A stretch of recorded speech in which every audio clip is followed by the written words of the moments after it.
Hello friends, போன lesson 1ல் கம்யூனிகேஷன்னா என்ன, கம்யூனிகேஷனோட 2 முக்கியமான வகைகள் என்ன, அதுலேயும் குறிப்பாக இன்டர்பர்சனல் கம்யூனிகேஷனில் எத்தனை பிரிவுகள் இருக்குது, அதற்கு பிறகு இங்கிலீஷ் அப்படின்ற அந்த வார்த்தை எந்த கால அளவில் யாரால் எந்த இடத்துல பயன்படுத்தப்பட்டது அப்படின்றத பற்றி ரொம்ப தெளிவாக நாம் தெரிஞ்சுக்கிட்டோம்.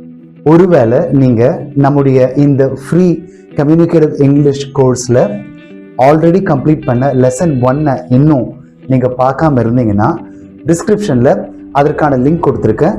நீங்கள் லெசன் 1 பார்த்துட்டு இந்த லெசன் 2க்கு நீங்கள் வரலாம். இந்த லெசன் 2ல் ஒரு சக்ஸஸ்ஃபுல் கம்யூனிகேஷனில் இருக்கக்கூடிய முக்கியமான கேரக்டரிஸ்டிக்ஸ் என்ன, அனைவராலும் ஏற்றுக்கொள்ளப்படக்கூடிய ஒரு கம்யூனிகேஷனை நாம் பயன்படுத்தும் பொழுது அதில் இருக்க வேண்டிய குணாதிசயங்கள், பண்புகள் என்ன அப்படின்றத பற்றி இப்போ நாம் பார்க்கலாம்.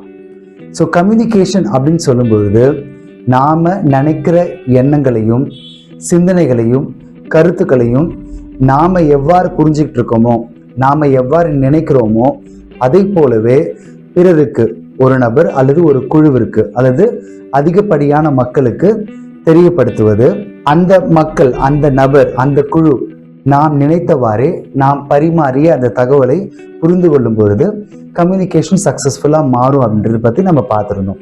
அப்போ அந்த மாதிரியான விளைவுகள், அவுட்கம் கிடைக்கணும் அப்படின்னா நாம் கம்யூனிகேஷனை மேற்கொள்ளும் பொழுது அந்த கம்யூனிகேஷனில் ஒரு சில அம்சங்கள் அல்லது பண்புகள் இருக்கணும். அது என்னென்ன அப்படின்றத இப்போ சுருக்கமாக பார்க்கலாம். ஒரு நல்ல அறுசுவை உணவிற்கு பல உள்ளடக்கங்கள், இன்க்ரீடியன்ட்ஸ் எப்படி தேவையோ அது போல தான் சக்ஸஸ்ஃபுல் கம்யூனிகேஷனுக்கும் சில இன்க்ரீடியன்ட்ஸ், உள்ளடக்கங்கள், அம்சங்கள் தேவைப்படுது. அது என்ன அப்படின்னு நம்ம பார்க்கும்பொழுது, ஃபர்ஸ்ட் நாம் கம்யூனிகேட் பண்ணும்பொழுது கிராமட்டிக்கல் மிஸ்டேக் இல்லாமல் நாம் பேச அல்லது எழுத கற்றுக்கணும். இது ரொம்ப ரொம்ப முக்கியம். அப்போதான் ஒரு நபரோ ஒரு குழுவோ அல்லது அதிகப்படியான மக்களோ நாம் என்ன கருத்தை முன்வைக்கிறோம் அப்படின்றத தெளிவாக புரிஞ்சுப்பாங்க.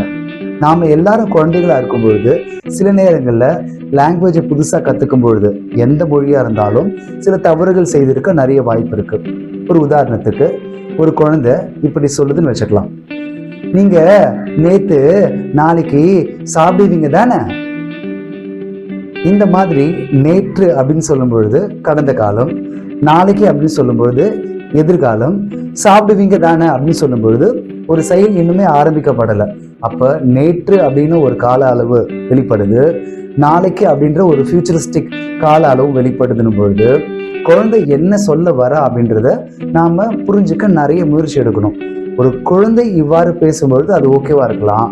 ஆனால் நாம் நம்மளோட கலீக்ஸ் கிட்ட அல்லது நம்மளுடைய சுப்பீரியர்ஸ் கிட்ட இது மாதிரி பேசும்பொழுது நாம் என்ன சொல்ல வரோன்னு அவங்களுக்கு புரியாமல் போயிடும்.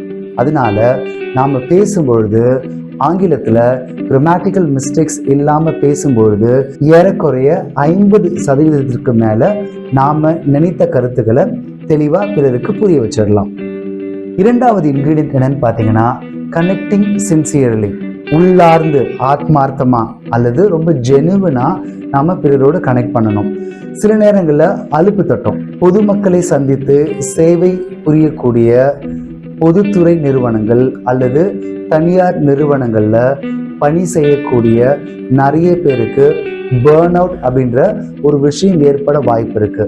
பேர்ன் அவுட்னா வேலையினால் ஏற்படக்கூடிய ஒரு விதமான சலிப்புத்தன்மை. இது எல்லாருக்கும் வரும்னு சொல்லலை, ரொம்ப ரொம்ப அரிதா 100ல் ஒரு நபருக்கு ஏற்படக்கூடிய வாய்ப்பு இருக்கு.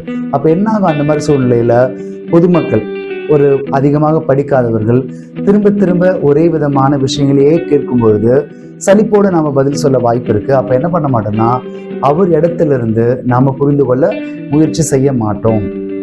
அதனால நாம் பிறரோடு கம்யூனிகேட் பண்ணும்பொழுது அவரோட பேண்ட்வித் என்ன, எந்த அளவுக்கு படிச்சிருக்காரு, நாம் சொல்கிற கருத்துக்கள் புரியுமா, இல்லை இன்னும் கொஞ்சம் டைலூட் பண்ணி சொல்லலாமா அப்படின்னும் பொழுது ரொம்ப சிரத்தை எடுத்து நாம் கம்யூனிகேட் பண்ணணும்.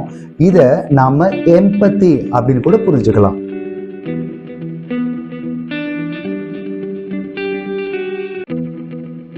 எம்பத்தி அப்படின்னு சொல்லும் பொழுது பிறர் இடத்தில் நாம் நம்மை வைத்து பார்த்தல்.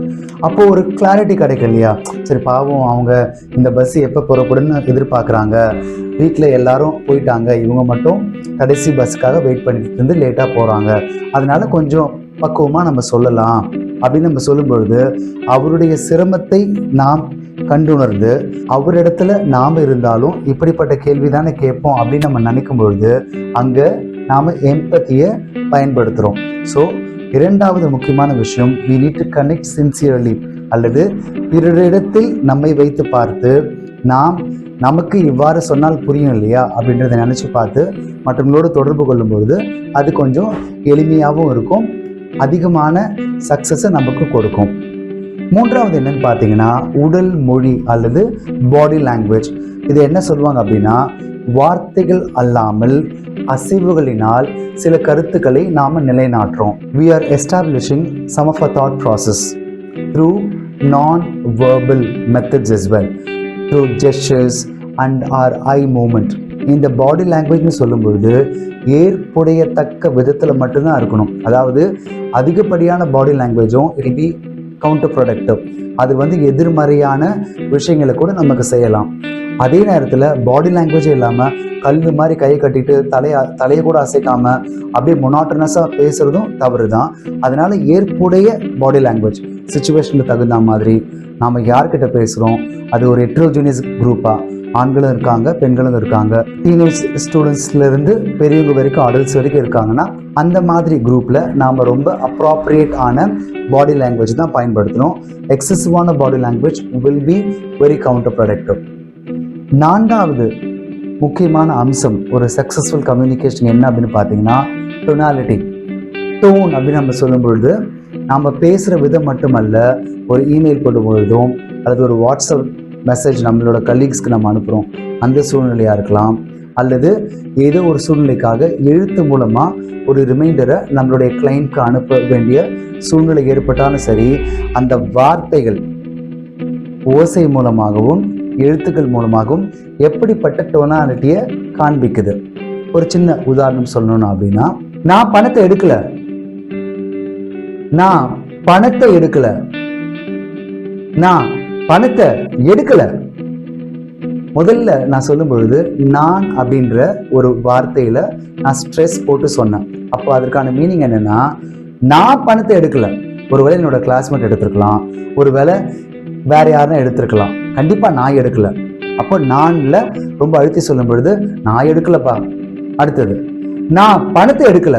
அப்போ பணம் கூட ஒரு டாக்குமெண்ட் இருந்திருக்கலாம், பணம் கூட வேற ஏதேனும் ஒரு சில பொருட்கள் இருந்திருக்கலாம், அதுதான் நான் எடுத்து அப்புறப்படுத்தினேன், அதுதான் எடுத்து நான் வேற எங்கேயும் வச்சிருக்கேன் அப்படின்ற கருத்து கூட அவர் உள்ள வச்சு நான் பணத்தை எடுக்கல.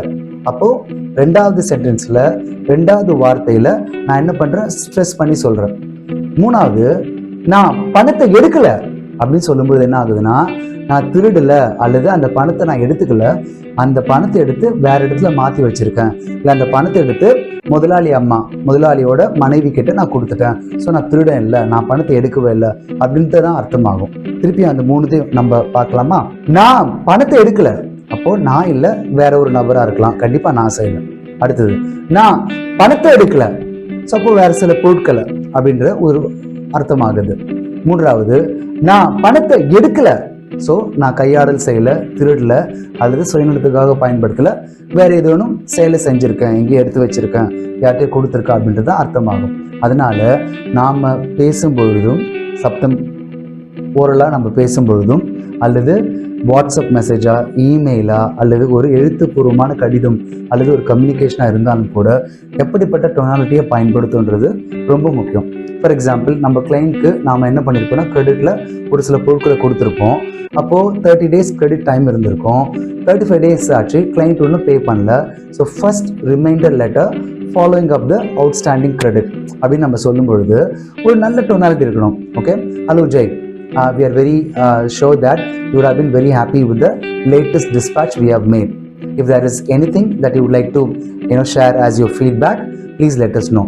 I would like to take this occasion to remind you about the expiry of the credit time. Already it is 5 days since the last day got over. அப்போ நாம என்ன பண்றோம் அப்படின்னா, first ஃபாலோப்லேயே பணத்தை கொடுக்கலையா, மறந்துட்டியா, நீ பணம் கொடுக்கலாம், நாங்கள் எப்படி என் தொழில் செய்கிறது, உன்ன மாதிரி 10 பேர் இருந்தால் எப்படி எங்கள் தொழில் நடக்கும், அவ்வளோதான், நாங்கள் திவாலாக வேண்டியதான். இதெல்லாம் முதல் ஃபாலோ கடிதத்துலேயோ இமெயிலையோ வாட்ஸ்அப் மெசேஜ்லையோ போட வேண்டிய அவசியமே கிடையாது.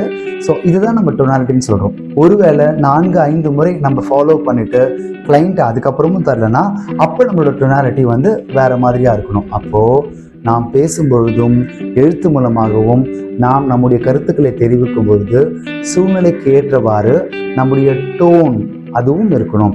ஆக இந்த 4 விஷயங்களும் இருக்கும் பொழுது நம்முடைய கம்யூனிகேஷன் சக்ஸஸ்ஃபுல்லாக மாறும். நம்ம சேனலை இது வரைக்கும் நீங்கள் சப்ஸ்கிரைப் பண்ணலன்னா சப்ஸ்கிரைப் பண்ணுங்க, லைக் பட்டனை ப்ரெஸ் பண்ணுங்க, அந்த பெல் நோட்டிஃபிகேஷனை கிளிக் பண்ணுங்க. வீடியோ பதிவுகள் உங்களுக்கு நோட்டிஃபிகேஷனாக வந்து சேரும். நன்றி, வணக்கம்.